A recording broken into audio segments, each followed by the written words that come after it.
രത്നശാസ്ത്ര ആരംഭിക്കുകയായി Janam T V. ഒപ്പമുള്ളത് Unnikrishnan Shivas, planetary gemologist. രത്നശാസ്ത്രയിലേക്ക് സ്വാഗതം സാർ. നമസ്കാരം. നമസ്തേ. രത്നശാസ്ത്രയിൽ നമ്മൾ രത്നങ്ങളെ മാത്രമല്ല ഉൾപ്പെടുത്താറുള്ളത്. നമ്മൾ ഗ്രഹങ്ങൾ എങ്ങനെയാണ് ഓരോ വ്യക്തികളെയും സ്വാധീനിക്കുന്നത് നമ്മൾ ചർച്ച ചെയ്യാറുണ്ട്. എനിക്ക് തോന്നുന്നത് കുറച്ച് ആയിട്ടുള്ള എപ്പിസോഡുകളിൽ നമ്മൾ ലഗ്നത്തെക്കുറിച്ചും ലഗ്നത്തിൻ്റെ പ്രാധാന്യത്തെക്കുറിച്ചും ആ ഒരു ഡീറ്റെയിൽസാണ് നമ്മൾ പ്രേക്ഷകരോട് പങ്കുവെച്ചുകൊണ്ടിരുന്നത്.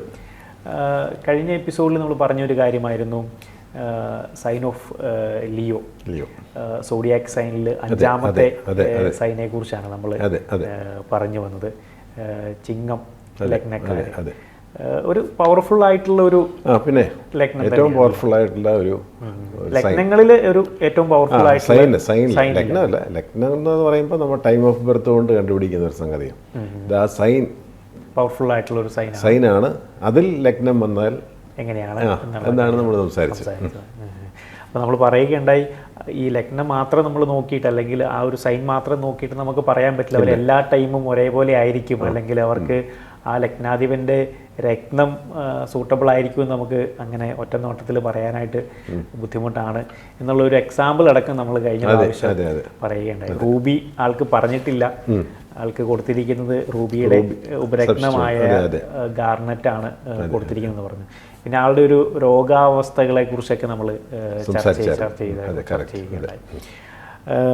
ഇപ്പം സാർ പറഞ്ഞു, ഈ എല്ലാവർക്കും നമുക്ക് ദശാകാലങ്ങൾ നമ്മളെ സ്വാധീനിക്കുന്ന രീതികൾ സാറ് പറയുകയുണ്ട്. അപ്പം എല്ലാവർക്കും ഒരു നല്ല രാശിയാണ് അല്ലെങ്കിൽ രത്നം നല്ലതാണെന്ന് വിചാരിച്ചിട്ട് എപ്പോഴും ഒരേപോലെ ആവില്ല ആ ഒരു ഏറ്റക്കുറച്ചിലുകൾ.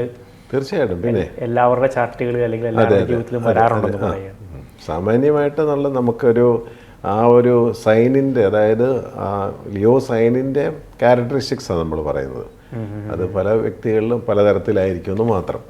അത് മറ്റു ഗ്രഹങ്ങളുടെ സ്വാധീനം അതിനകത്ത് പെടും.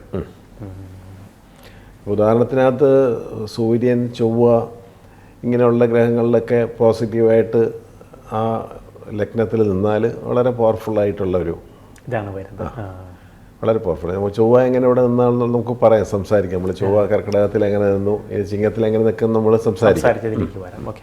ഇപ്പോൾ സാറ് നമ്മൾ പറഞ്ഞു റൂബിയുടെ ഉപരത്നമാണ് നമ്മൾ ഗാർണറ്റ് കഴിഞ്ഞ ചാർട്ടിൽ നമ്മൾ കൊടുത്തിരിക്കുന്നത്. അപ്പോൾ ആ കൂടെ സാറ് പറഞ്ഞ വേറെ 1-2 ഉപരത്നങ്ങളുണ്ട് റൂബിക്ക് പകരമായിട്ട് നമുക്ക് ഉപയോഗിക്കാൻ പറ്റുന്ന രത്നങ്ങളെ കുറിച്ച്. ഒന്ന് സൺസ്റ്റോൺ എന്ന് പറയുന്ന ഉപരത്നമാണ്. സൺസ്റ്റോൺ ഇതുപോലെ തന്നെ നമ്മൾ ഫ്ലഡ്സ്പാർ എന്ന് പറയുന്ന മിനറൽ ഗ്രൂപ്പ്, അതായത് നമ്മുടെ മൂൺസ്റ്റോണൊക്കെ ആ ഗ്രൂപ്പിലാണ് വരുന്നത്.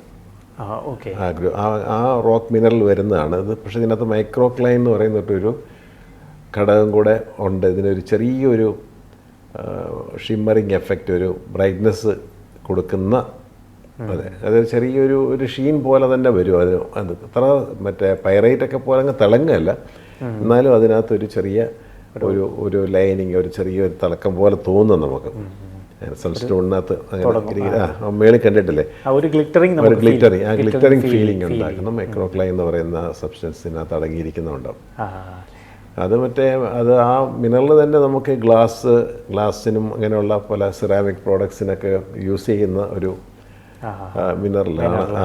അതെ അതാണ് ഇതിനകത്തുള്ളത്. അത് ഈ ഒരു ഇളം മഞ്ഞ മുതൽ ബ്രൗണിഷ് അങ്ങനെ പോവും അതിൻ്റെ കളർ. അത് നല്ല ഒരു ഷൈനിങ് സ്റ്റോൺ തന്നെയാണ് കേട്ടോ. കാഴ്ചയിലൊരു ഭംഗിയാണ്. പൈറൈറ്റ് വേറൊരു ഭാവമാണെങ്കിൽ സൺസ്റ്റോൺ വേറൊരു ബാക്ക്ഗ്രൗണ്ടിലാണ് നിൽക്കുന്നത്. പൈറൈറ്റിനകത്ത് എന്ന് വെച്ചാൽ അയൺ കണ്ടൻസ് ഒക്കെ കൂടുതലായിട്ട് ഉണ്ട്. അപ്പോൾ ഗോൾഡിൻ്റെ ആ ഒരു ചെറിയ ഇൻക്ലൂഷൻ ഉണ്ട്. അപ്പോൾ അതാണ്. ഇപ്പോൾ ഇതിനകത്ത് സൺസ്റ്റോണിനകത്ത് ഒരു ചെറിയൊരു ബ്രൗണിഷ് ആയിട്ടാണ് വരുന്നത്. അത് നമുക്കിത് ഇനി ഉപരത്നമായിട്ട് നമുക്ക് ഉപയോഗിക്കാം. അതിൻ്റെ പേര് തന്നെ അതാണല്ലോ, സൺസ്റ്റോൺ എന്നാണ്. അതാണ്. അതായത് റൂബി ഉപയോഗിക്കുന്ന ഒരാൾക്ക് അല്ലെങ്കിൽ റൂബി മാച്ച് ആയിട്ടുള്ള ധാരാളമായിട്ട് നമുക്ക് പെൻഡൻസും അതുമൊക്കെ ഉപയോഗിക്കാറുണ്ട്, ആൾക്കാർ ഉപയോഗിക്കാറുണ്ട്. വലിയ ലോക്കറ്റുകൾ റൗണ്ട് ഷേപ്പിലും ഹാർട്ട് ഷേപ്പിലും ഒക്കെ ഇത് കിട്ടും. പിയർ ഷേപ്പിൽ മാർക്കറ്റിൽ നമുക്ക് ധാരാളമായിട്ട് കിട്ടും. വില കുറഞ്ഞ സ്റ്റോണാണ്. വില കൂടിയതുണ്ട്. ഒറിഗോൺ എന്ന് പറയും, USA ഒറിഗോണിലൊക്കെ ഉണ്ടാക്കുന്ന മാനുഫാക്ചർ അല്ല, അവിടെ മൈൻസ് എടുക്കുന്ന ഇത് സൺസ്റ്റോണിന് വില കൂടുതലാണ്, നല്ല ട്രാൻസ്പെറൻസി ഉള്ള കല്ല. അതിനകത്ത് കോപ്പറിൻ്റെ കൂടെ അംശം അതിനകത്ത് ചേരുന്നുണ്ട്. അപ്പോൾ അതുകൊണ്ട് അത് വളരെ അതിന് വിലയുള്ള കല്ലുമാണ് സൺസ്റ്റോൺ. പൊതുവേ സൺസ്റ്റോൺ വില കുറവാണ്. നമ്മുടെ ഇപ്പോൾ മാർക്കറ്റിലുള്ളതിന് വലിയ വിലയൊന്നുമില്ല, പക്ഷെ ഒറിഗോണിൽ നിന്ന് വരുന്ന നല്ല വിലയുള്ള സ്റ്റോണുകൾ. അത് അവിടുത്തെ ആ ഒരു മൈനിങ്ങിന്റെ അല്ലെങ്കിൽ മൈനിന്റെ പ്രത്യേകതകൾ കൊണ്ടാണ്. മണ്ണിന്റെ പ്രത്യേകതയാണ്, ഭൂമിക്കടിയിലുള്ള മണ്ണിന്റെ പ്രത്യേകതയാണ്. ഓരോ സ്ഥലത്തും ഓരോന്ന് വിളഞ്ഞുണ്ടാകാൻ വേണ്ടിയിട്ടാണ് കൊടുത്തത്. അല്ലാതെ ലോകത്ത് മുഴുവൻ ഒരേ ടൈപ്പ് മണ്ണല്ലല്ലോ. അല്ല, നമ്മുടെ നാട്ടിലാണെങ്കിലും ചില കൃഷിക്ക് പറ്റിയ മണ്ണ് ചിലയിടത്തുണ്ട്, അവിടെ വേറെ കൃഷികൾ ചെയ്താൽ നമുക്ക് അത്ര നന്നാകത്തില്ല. കാലാവസ്ഥകൾക്കനുസരിച്ചിട്ടുള്ള മരങ്ങളും ഫലമൂലാദികളുമാണ് കൊടുത്തിരിക്കുന്നത്. അതെ, ഇവിടെയൊക്കെ തന്നെ നമ്മൾ ഇപ്പോൾ ഈ മിഡിൽ ഈസ്റ്റിലൊക്കെ ആ തണുപ്പ് സമയത്ത് ഈന്തപ്പഴമാണ് ബോഡിക്ക് ആ ഹീറ്റ് കൊടുക്കാനുള്ള സാധനം കൊടുക്കുന്നത്, ഇല്ലേ? അതെ. അങ്ങനെ ഓരോ സ്ഥലത്തും പ്രകൃതി അതിൻ്റെ കൃത്യമായ രീതികളാണ് ഡിസ്ട്രിബ്യൂഷൻ നടത്തിയിട്ടുണ്ട്. പിന്നെ അത് നമ്മൾ കുഴിച്ച് കുളമാക്കി അത് കളയുന്നതുകൊണ്ടാണ് ഇതെല്ലാം സംഭവിച്ചുകൊണ്ടിരിക്കുന്നത്. ഇന്നത്തെ ക്ലൈമറ്റ് ചേഞ്ചസിനൊക്കെ ഉള്ള കാര്യങ്ങൾ ഒരുപാടെല്ലാം വ്യത്യാസങ്ങൾ വന്നില്ലേ, വേൾഡ് വൈഡായിട്ട് തന്നെ വ്യത്യാസം വന്നു. നന്നായി. നമ്മൾ ഒരു 10 വർഷത്തേക്ക് നമ്മൾ സംരക്ഷിച്ചില്ല. ഇപ്പോഴാണ് നമ്മൾ സംരക്ഷിക്കണമെന്നൊക്കെ പറഞ്ഞ ആൾക്കാർ ഇതിൻ്റെ പുറകെ ഇറങ്ങി തുടങ്ങിയത്. മറ്റത് ഒരു കാലഘട്ടം മുഴുവൻ എല്ലാം ഇടിച്ച് നിരത്തി സിമെൻറ്റ് സൗധങ്ങൾ കെട്ടിപ്പടുക്കുന്നതിലേക്ക് പോയി. അപ്പോൾ എല്ലാം പോയി. ആ ഒരു എക്കോസിസ്റ്റം കംപ്ലീറ്റ് താറുമാറായിപ്പോയി, നഷ്ടപ്പെടില്ല, താറുമാറായി, തകർന്നുപോയി, തകർന്നെരിപ്പണമായിപ്പോയി. അപ്പോൾ അതിന് സമയമെടുക്കും. ഇനി ഒരു സൈക്കിളിൽ അത് റെഡിയായി വരും. പക്ഷേ അത് കുറച്ച് കാലഘട്ടം. ഓരോ മനുഷ്യന് മാത്രമല്ല, ഭൂമിക്കും പ്രകൃതിക്കും ഈശ്വരന്മാർക്കും എല്ലാം ഒരു കാലഘട്ടം ഉണ്ടെന്ന് പറയുന്നത് പോലെയാണ് ഇപ്പം. ഇപ്പോൾ പ്രകൃതിയുടെ നേച്ചറിൻ്റെ ഒരു മോശ കാലഘട്ടമാണെന്ന് എനിക്ക് തോന്നുന്നു. ഇപ്പോൾ അത്ര നല്ലൊരു കാലഘട്ടമല്ല. എനിക്ക് തോന്നുന്നു നമുക്ക് രത്നങ്ങളെക്കുറിച്ചുള്ള ആ വിവരം, നമ്മളിപ്പം സൺസ്റ്റോണിനെ കുറിച്ച് പറഞ്ഞു. സൺസ്റ്റോണ് നമുക്ക് ഗാർനറ്റ് നേരെ താഴെ നിൽക്കുന്നു. Sunstone Ruby light, red jasper, ഇതെല്ലാം നമുക്ക് ഇതിന് വേണ്ടിയിട്ട് നമുക്ക് ഉപയോഗിക്കാം. ടർമലൈൻ, റെഡ് ടർമലൈൻസ്. ഈ സൺസ്റ്റോണിൻ്റെ ബ്രേസ്ലെറ്റ്സ് അല്ലെങ്കിൽ ബാൻഡുകളായിട്ട് നമുക്ക് പിന്നെ ധാരാളം ഉണ്ടല്ലോ. സൺസ്റ്റോൺ ബാൻഡുകൾ ധാരാളമുണ്ട്, ഇഷ്ടം പോലെ ഉണ്ട്. ആൾക്കാർ ഇഷ്ടം പോലെ മേടിച്ച് ഉപയോഗിക്കുന്നുണ്ട്. അതിനൊക്കെ ആ ഒരു ഗ്ലിറ്ററിങ് എഫക്റ്റ്. ഇപ്പം ഒരു കല്ലിൻ്റെ നേച്ചർ കണ്ടാൽ നമുക്ക് മനസ്സിലാകും ഇതെങ്ങനെയാണ് മനുഷ്യന് എഫക്റ്റ് ഉണ്ടാക്കുന്നതാണ്. ഫോർ എക്സാമ്പിൾ നമുക്ക് ഡയമണ്ട് നോക്കിക്കും. ആ ഡയമണ്ടിൻ്റെ വെട്ടവും തിളക്കവും ബ്രൈറ്റ്നെസ്സും ആ തിളക്കം, ആ ലെസ്റ്റർ, ഇത് വീനസിൻ്റെ കല്ലാണ്. അപ്പോൾ ആ ഒരു തിളക്കവും ഒരു ഷൈനിങ്ങുമാണ് ഈ കല്ലിടുമ്പോഴും ഉണ്ടാകുന്നത്. അപ്പോൾ കാൽഷ്യം എന്ന് പറഞ്ഞാൽ ഫുൾ കാൽഷ്യമുള്ള കോറൽസ്, വൈറ്റ് കോറൽസ് ആകട്ടെ റെഡ് കോറൽസ് ആകട്ടെ, അത് ഹെൽത്ത് ആണത് തരുന്നത്. പൈറൈറ്റ്സ് ഗോൾഡും ഇതുമൊക്കെ ഉള്ളതുകൊണ്ട് അത് മണിയാണ് അട്രാക്ട് ചെയ്യുന്നത്. അതാണ്. അങ്ങനെ ഓരോന്നിൻ്റെയും നേച്ചർ ആ കല്ലുകളിൽ തന്നെയുണ്ട്.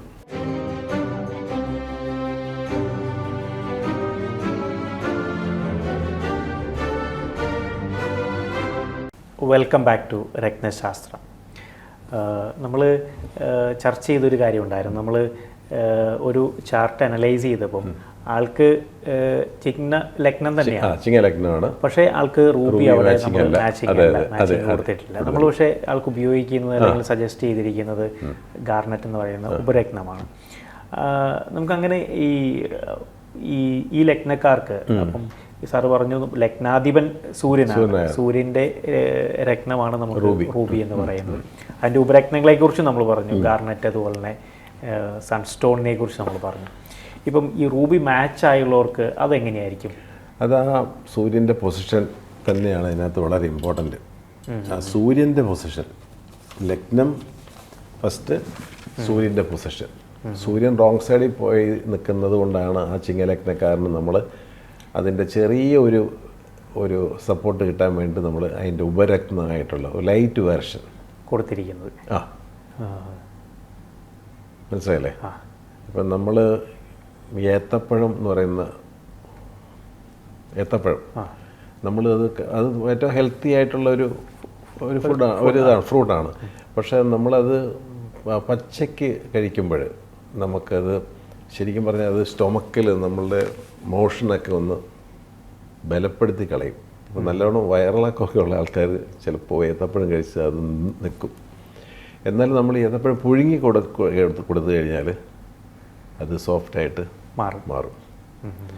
ഈ പേഷ്യൻറ്റിന് നമ്മൾ ഫുഡ് ഡയറക്റ്റ് ഇപ്പോൾ കൊടുക്കണ്ട, എന്നാൽ ഫുഡ് ആവശ്യമാണല്ലോ, അല്ലെങ്കിൽ ലിക്വിഡ് ആവശ്യം. അപ്പോൾ ലിക്വിഡ് രൂപത്തിൽ IV ആയിട്ടൊക്കെ കയറ്റുന്നില്ലേ എന്ന് പറഞ്ഞ പോലെ ആ പുള്ളിക്ക് റൂബി മാച്ചിങ് അല്ല, എന്നാൽ അയാൾക്കത് സപ്പോർട്ട് വേണം. അപ്പോൾ അതിന് പകരം നമ്മൾ ഗാർനെറ്റ് കൊടുത്തു. ഇത് റൂബി മാച്ചിങ് ആയിട്ടുള്ള ഒരു ചാർട്ട് പറയാം. അത് ചിങ്ങലഗ്നം തന്നെയാണ്. പക്ഷേ പുള്ളി ജനിച്ചിരിക്കുന്ന മേടമാസം, 4-ാം മാസം, ഏപ്രിൽ മാസം. അപ്പം അതിനകത്ത് മേടത്തിൽ സൂര്യൻ വന്നു. ലഗ്നാധിപൻ 9th ഹൗസിൽ ഉച്ചസ്ഥിതി വന്നു. ബാക്കി പല ഗ്രഹങ്ങളും ഈ വ്യക്തിയെ സംബന്ധിച്ചിടത്തോളം അത്ര സപ്പോർട്ടീവ് അല്ല. ചൊവ്വ 8ലാണ് നിൽക്കുന്നത്, വ്യാഴം 7ലാണ് നിൽക്കുന്നത്, ശനി 6ലാണ് നിൽക്കുന്നത്. അപ്പോൾ എല്ലാം റോങ് പ്ലേസ്മെൻ്റാണ്. 6ൽ തന്നെ ശനി, കേതു ഒക്കെ നിൽക്കുന്നു. അപ്പോൾ ഇതെല്ലാം ഈ പുള്ളിയെ സപ്പോർട്ട് ചെയ്യുന്ന ഒരു ഘടകങ്ങളുമില്ല.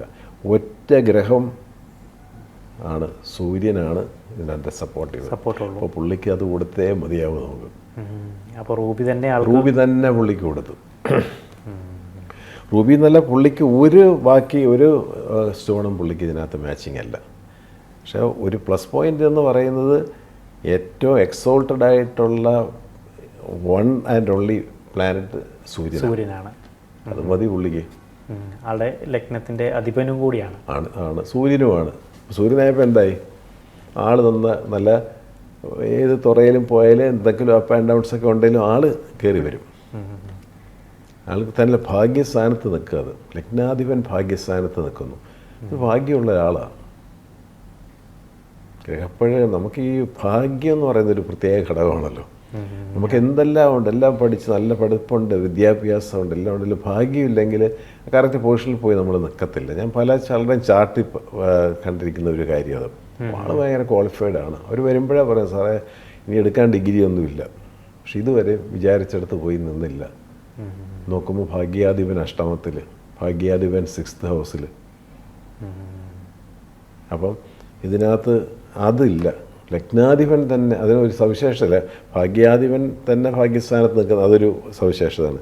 ലഗ്നാധിപൻ ഒരു ഭാഗ്യസ്ഥാനത്ത് നിന്നാൽ അത് മറ്റൊരു പ്ലസ് പോയിൻ്റ്, ഒരു ആഡ് ഓൺ സംഭവം. അത് ഇയാളെ ഒരു ഭാഗ്യമുള്ള ആളാണ്.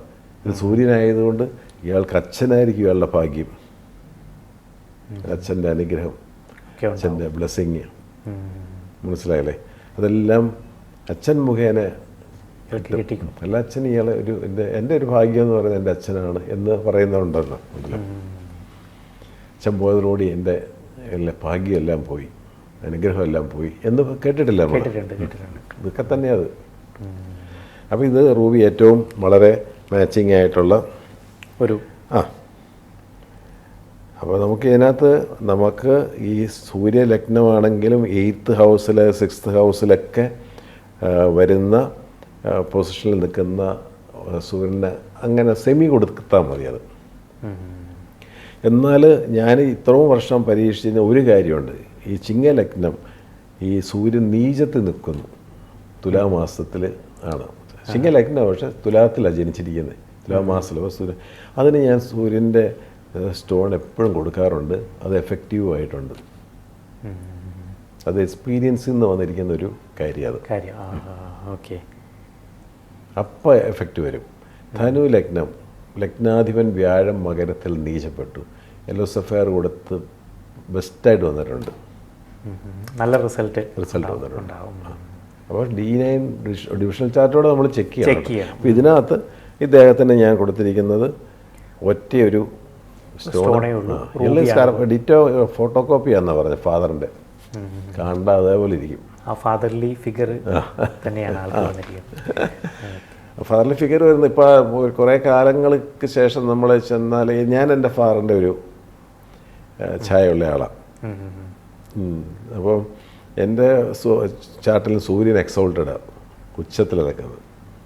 അപ്പം ഞങ്ങളുടെ നാട്ടിലൊക്കെ, അച്ഛൻ്റെ നാട്ടിലൊക്കെ ചെന്ന് പഴയ ആൾക്കാർ എന്നെ കാണുമ്പോൾ എന്നോട് ചോദിക്കും, ശിവൻ ചേട്ടൻ്റെ മോനല്ലേ പെട്ടെന്നത് ഇങ്ങനെ ഐഡൻറ്റിഫൈ ചെയ്യും.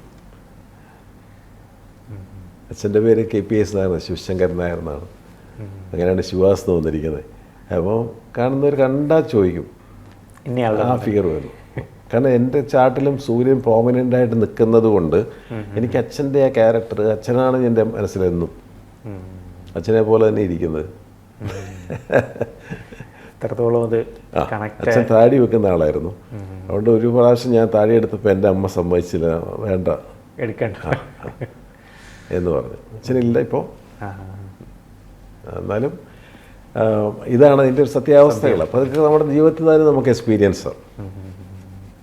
എന്തുകൊണ്ടാണ് എനിക്ക് അച്ഛൻ്റെ ഫിഗർ കിട്ടിയത് എന്ന് നമ്മൾ ഒന്ന് ചിന്തിക്കുമല്ലോ. നമ്മൾ ഈ മേഖലയിൽ ഇതാണല്ലോ, അതുകൊണ്ടാണ്.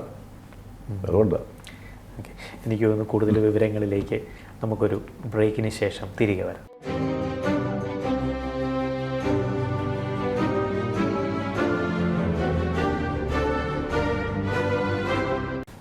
Welcome back to രത്നശാസ്ത്ര.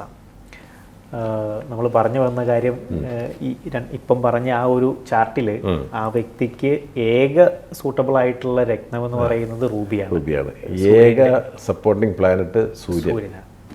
അപ്പോൾ അവിടെ സാറ് പറഞ്ഞ ആ പ്രത്യേകതകൾ എന്ന് വെച്ചാൽ ആ സൂര്യൻ്റെ ആ പ്രത്യേകത, അല്ലെങ്കിൽ അച്ഛൻ്റെ ആ ഒരു സിമിലാരിറ്റീസ്, അല്ലെങ്കിൽ ആ ബ്ലെസ്സിങ്സ് ഒക്കെ ഉള്ള ഒരു വളരെ ഭാഗ്യമുള്ള ഒരു ചാർട്ടാണ് എന്ന രീതിയിലാണ് പറഞ്ഞത്. അപ്പോൾ അവിടെ ആൾക്ക് വേണ്ടതും ഈ പറയുന്ന സപ്പോർട്ട് ചെയ്യുന്ന ആളുടെ കല്ല് തന്നെ വെട്ടം വെളിച്ചമാണല്ലോ, പ്രകാശമാണല്ലോ.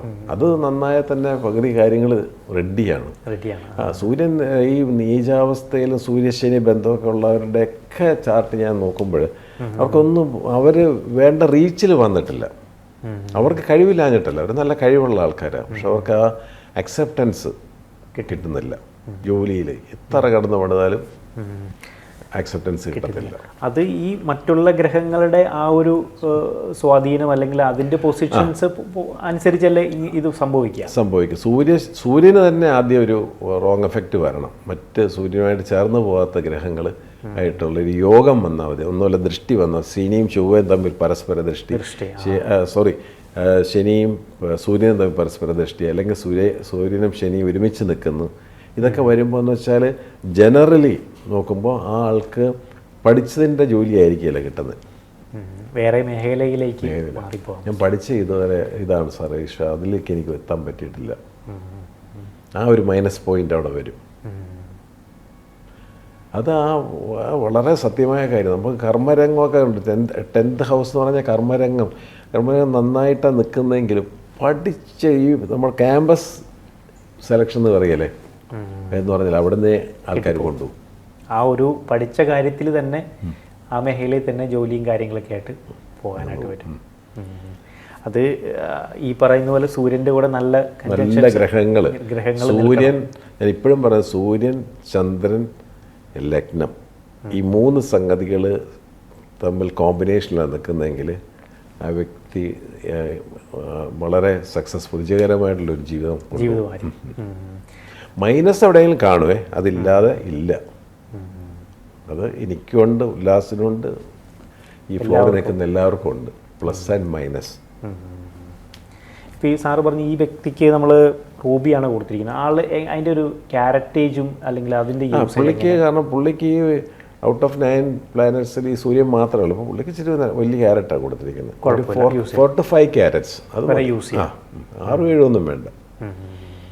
ഒരുപാട് ചൂട് ബോഡി ഹീറ്റിലേക്ക് വരും. സാർ പറഞ്ഞു ചിങ്ങം തന്നെ ഒരു ഹീറ്റിൻ്റെ ഒരാളാണ്. പിന്നെ ചിങ്ങം എന്ന് പറയുമ്പോൾ ഈ മേടത്തിലാണ് നിൽക്കുന്ന സൂര്യന്. മേടം നമ്മുടെ ശിരസ് ഭാഗമാണ്. നമുക്ക് ഒരുപാട് ചൂട് ഫീൽ ചെയ്യും. അപ്പോൾ അതാണ് രക്തം കൊടുക്കുമ്പം ഈ ഗ്രഹം എവിടെ നിൽക്കുന്നു, അതിന് എന്ത് വെയിറ്റേജ് ഉണ്ട്, ഏത് ഡിഗ്രി നിൽക്കുന്നു, അത് നമ്മുടെ ഈ വ്യക്തിയുടെ ഏത് ഹൗസും ഏത് പാർട്ടുമായിട്ടാണ് കണക്റ്റഡ്, ഏത് പാർട്ട് ശിരസാണോ, അബ്ഡമനാണോ, ലോവർ അബ്ഡമനാണോ, തൈസാണോ, നീ ടോയാണോ, എല്ലാം കണക്റ്റഡാണ്. ഇതൊക്കെ നമ്മൾ കണക്ട് ചെയ്ത് വേണം കൊടുക്കാനായിട്ട്. ഇതെല്ലാം കൊടുത്താലും റിസൾട്ട് വരാത്ത ആൾക്കാരുണ്ട്. ചിലർക്ക് വളരെ ഫാസ്റ്റായിട്ടും ചിലർക്ക് വളരെ സ്ലോയിലും ആയിരിക്കും റിസൾട്ട് വരുന്നത്. എന്നിട്ട് നാളെ റിസൾട്ട് ഇല്ല. നമ്മളെപ്പോഴും പറയുന്ന ഒരു കാര്യമാണ്. അങ്ങനെയില്ല. ചിലർ ഫാസ്റ്റായിട്ട് കാര്യങ്ങൾ കൈകാര്യം ചെയ്യുന്നവരല്ലേ, എല്ലാ മേഖലയിലും ഇല്ലേ. KSRTCയുടെ സൂപ്പർ ഫാസ്റ്റ് ഉണ്ട്, ഓർഡിനറി ഉണ്ട്. അതെന്ത് പിന്നെ തരംതിരിച്ച് അപ്പോൾ എല്ലാത്തിനകത്തും ഉണ്ട് അതിൻ്റേതായിട്ടുള്ള രീതിയിൽ. അത് ആ ബോഡി നേച്ചർ, അത് കല്ലിൻ്റെ നേച്ചറല്ല, ആൾ നേച്ചർ. ഇത് ആ ബോഡി അത് അക്സെപ്റ്റ് ചെയ്തു പതുക്കെ പറ്റുള്ളൂ. തലയിൽ എണ്ണ പിടിക്കാതെ എത്ര പേരുണ്ട് ഇല്ലേ? എണ്ണ തേച്ച് കൊടുക്കുക, സൈനസ് അളകും മറ്റേതളകും അങ്ങനെയുള്ളതുണ്ട്. എന്നാൽ എന്നും എണ്ണ തേക്കാതെ ഇരിക്കാൻ മേലാത്ത ആൾക്കാരുണ്ട്. അപ്പോൾ ഒരു ശരീരപ്രകൃതി അത്. അതിലൊക്കെ ആ ബോഡി, ഈ കല്ലിൻ്റെ എനർജി വരുമ്പോൾ അത് പലതരത്തിലായിരിക്കും അത് റിസൾട്ട് ഉണ്ടാകും. എനിക്ക് തോന്നുന്നു നമ്മൾ ഈ ഒരു ചിങ്ങ രാശിയെക്കുറിച്ച്, അല്ലെങ്കിൽ ചിങ്ങരാശിയിൽ നമ്മൾ ചൊവ്വയുടെ ഒരു സ്വാധീനം, അല്ലെങ്കിൽ ആ ചിങ്ങ ലഗ്നത്തിൽ ചൊവ്വയുടെ ഒരു സ്വാധീനത്തെക്കുറിച്ചൊക്കെ നമ്മൾ മുമ്പുള്ള ഓരോ സൈനിൽ നമ്മൾ പറയുകയുണ്ടായി. എനിക്ക് തോന്നുന്നു ഈ ഒരു സിംഹരാശിയിലും അതെങ്ങനെയാണ് എന്നുള്ള കാര്യം നമ്മൾ സൈൻ ഓഫ് ലിയോ എന്ന് പറയുന്നത് ഭയങ്കര ഇമ്പോർട്ടൻ്റ് ആയിട്ടുള്ളൊരു കാര്യമാണ്. അപ്പം അതൊന്നും ഒരു വിക്ടറി സൈൻ, അത് ഒരു സക്സസ്ഫുൾ സൈനാണ് ചിങ്ങം. അപ്പോൾ അതിനകത്ത് വിവിധ തരത്തിലുള്ള ഗ്രഹങ്ങൾ വന്ന് നിൽക്കുന്നത്. ചൊവ്വയെക്കുറിച്ച് നമുക്ക് പറയാനുണ്ട്. ചൊവ്വ പലതരത്തിൽ, ചൊവ്വയും സൂര്യനുമായിട്ടുള്ള കൺജക്ഷനൊക്കെ പറഞ്ഞാൽ ഗംഭീര കൺജക്ഷൻസാണ് യോഗം. എനിക്ക് തോന്നുന്നു ആ ഒരു വിവരങ്ങൾ നമുക്ക് അടുത്തൊരു എപ്പിസോഡിൽ ഉൾപ്പെടുത്തണം. പ്രേക്ഷകരോട് ആ ഒരു വിവരം നമുക്ക് അടുത്ത എപ്പിസോഡിൽ പങ്കുവയ്ക്കാം. ഇന്നത്തെ എപ്പിസോഡ് നമുക്ക് വൈൻഡപ്പ് ചെയ്യാനുള്ള സമയമായി. നമസ്കാരം.